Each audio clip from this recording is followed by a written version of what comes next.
Aujourd'hui on se retrouve pour une vidéo un petit peu différente des autres puisqu'on va apprendre à faire du shampoing solide, mais pas juste un galet tout basique de shampoing solide. Non, moi je ne fais pas ça, moi je fais dans le compliqué. Donc vu qu'on est sur le thème rainbow, j'ai décidé de faire un shampoing solide rainbow. Voilà. Alors en soi la recette n'est pas si compliquée que ça, et si vous trouvez ça trop compliqué de faire le côté rainbow et le côté coloré, utilisez la recette et faites-le juste dans un moule, ça ira beaucoup plus vite. Moi je trouve ça rigolo, donc voilà. Je vous laisse tout de suite avec le tuto et on se retrouve juste après. Donc première étape, on vient mettre dans un récipient qui résiste à la chaleur 40% de SCI et 10% de SCS qui sont des tensioactifs qui vont servir, donc c'est ça qui donne le pouvoir moussant et shampouinant entre guillemets du shampoing. Le SCS c'est un sulfate, mais je trouve que le SCI tout seul est un peu asséchant et pas assez moussant, donc je rajoute un tout petit peu de sulfate. Et surtout quand vous faites ça, faites très attention, le SCI c'est très dangereux, très irritant à la fois pour la peau, les yeux, les voies respiratoires, donc on porte des gants, un masque et des lunettes s'il vous plaît, j'ai déjà eu des accidents avec et c'est vraiment pas agréable. Ensuite je rajoute 10% de poudre d'actif, donc là j'ai mis 10% d'un mélange de prêle et d'avoine, prêle pour le côté stimulant et avoine pour le côté hydratant. Donc là on en est à 60%, ensuite 10% de beurre dur, ici du beurre de cacao, on arrive à 70% si on sait bien compter.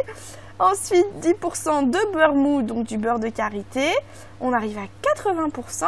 Toujours dans la phase grasse, je viens terminer avec 10% d'huile, donc on est à 90%. Là j'ai un mélange d'huile de ricin et de caprilis, l'huile de ricin toujours dans le côté stimulant et fortifiant, et la caprilis pour la glisse et le confort du shampoing. Et enfin, je termine avec la phase aqueuse, donc 10% d'eau. Et là, c'est un hydrolat d'ortie pour le côté fortifiant. Ensuite, pendant que je fais chauffer ça au bain-marie, je vais préparer mon plan de travail en le recouvrant. Donc là, d'aluminium, ça pourrait être aussi du film plastique ou quoi que ce soit. Mais vu qu'en l'occurrence, là, je vais faire joujou avec des colorants, on n'oublie pas de bien protéger la surface sur laquelle on va travailler et de porter des gants aussi pour protéger ses mains. Et surtout parce qu'on manipule toujours du SCI. Le masque et les lunettes sont plus obligatoires puisque c'est plus volatile, mais sur les mains ça aura toujours un effet tant que ça ne sera pas bien amalgamé avec le reste des produits. Donc là j'ai tout préparé, je sors ma préparation qui comme vous voyez est bien molle, alors ça reste une pâte, le SCI ne fond pas, ça reste toujours assez épais et pâteux.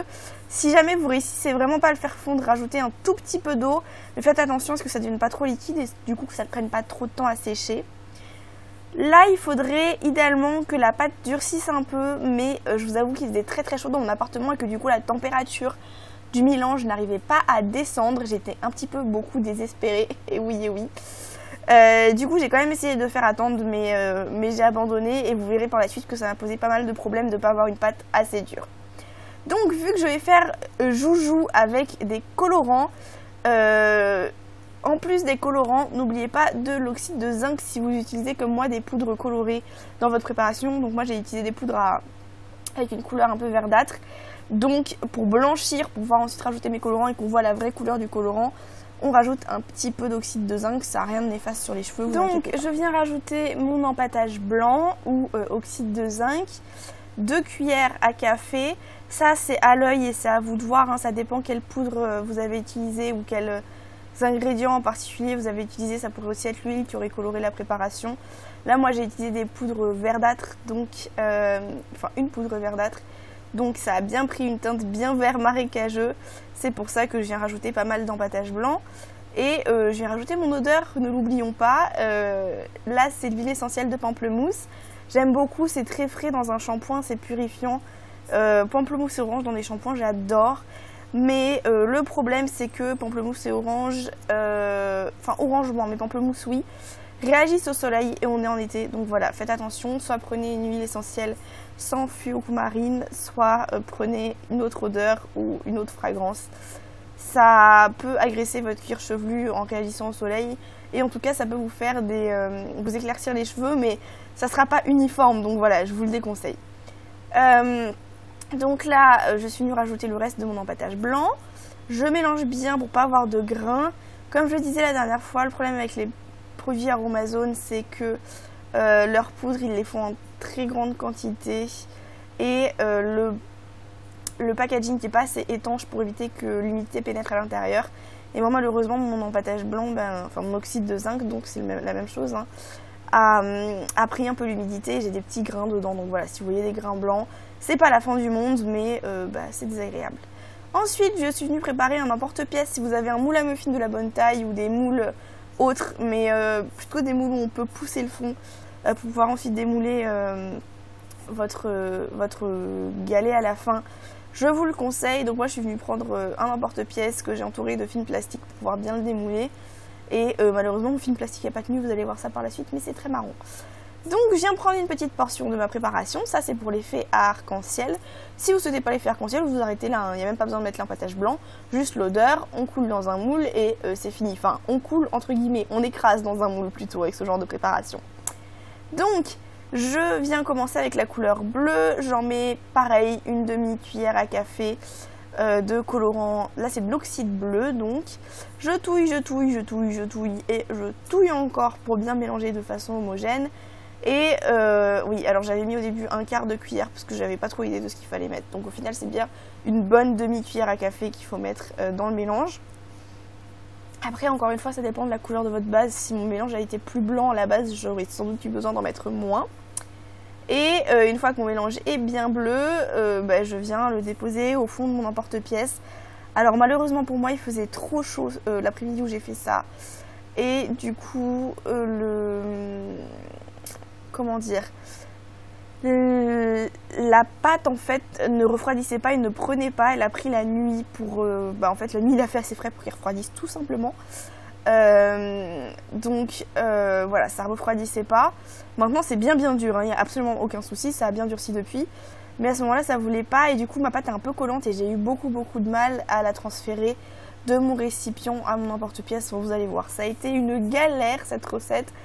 C'est vrai que ça faisait très longtemps que j'avais pas fait de shampoing solide en été et je me souviens pourquoi maintenant. Donc j'ai fait la même chose avec la couleur verte, une demi-cuillère à café de pigment vert. Enfin je sais ma base était déjà verte, hein, je voulais juste un vert plus joli que ce vert marécageux. Et pareil je galère pour le transfert, ça vous étonne? Et je viens en fait un peu comme quand vous faites un gâteau marbré, je viens l'éparpiller un peu partout, il n'y a pas vraiment d'ordre. Voilà, le but c'est juste d'avoir un palais avec de jolies couleurs qui se mélangent bien.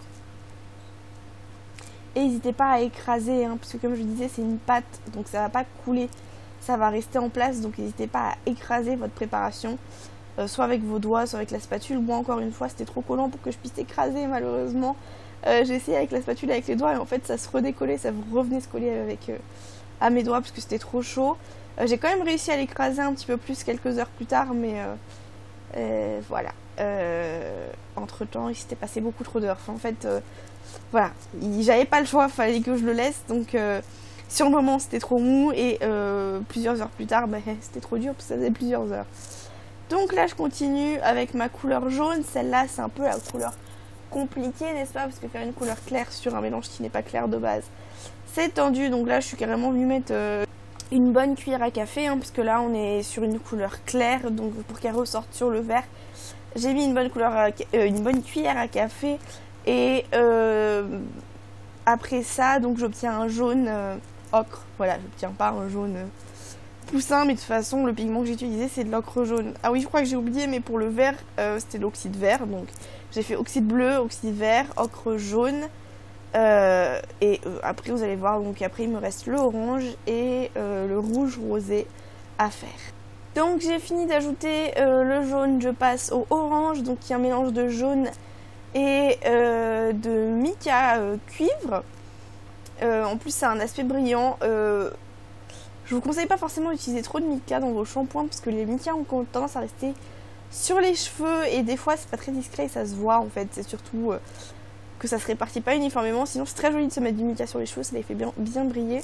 Pensez-y dans vos après-shampoings, mais dans le shampoing du coup vu que c'est pas réparti uniformément, qu'on frotte un peu, c'est pas très joli, donc voilà, mettez-en un petit peu, hein, c'est pas grave, là un petit peu de cuivre, mais pas trop de mica parce que c'est un effet brillant qui peut se déposer par plaque sur le cheveu.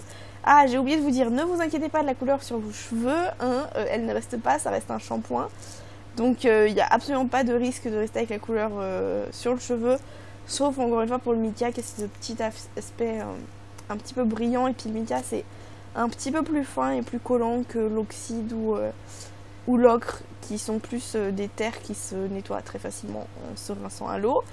Donc là j'ai fini avec l'orange, et la dernière couleur c'est le rose que je viens faire avec de l'oxyde rose, donc, et je viens bien appuyer. Hey, donc j'espère que ce petit tuto recette DIY vous a plu. Si vous le refaites, n'hésitez pas à me taguer sur Instagram, mon petit nom Instagram apparaîtra par là. Enfin, c'est i.s.a-l, donc c'est un peu compliqué, c'est pour ça que je le note ici. Ça me fera très plaisir d'aller liker vos photos sur Instagram. Et bien sûr, si vous avez aimé cette vidéo, n'hésitez pas à la liker, à vous abonner et à revenir demain pour une nouvelle vidéo sur le thème Rainbow.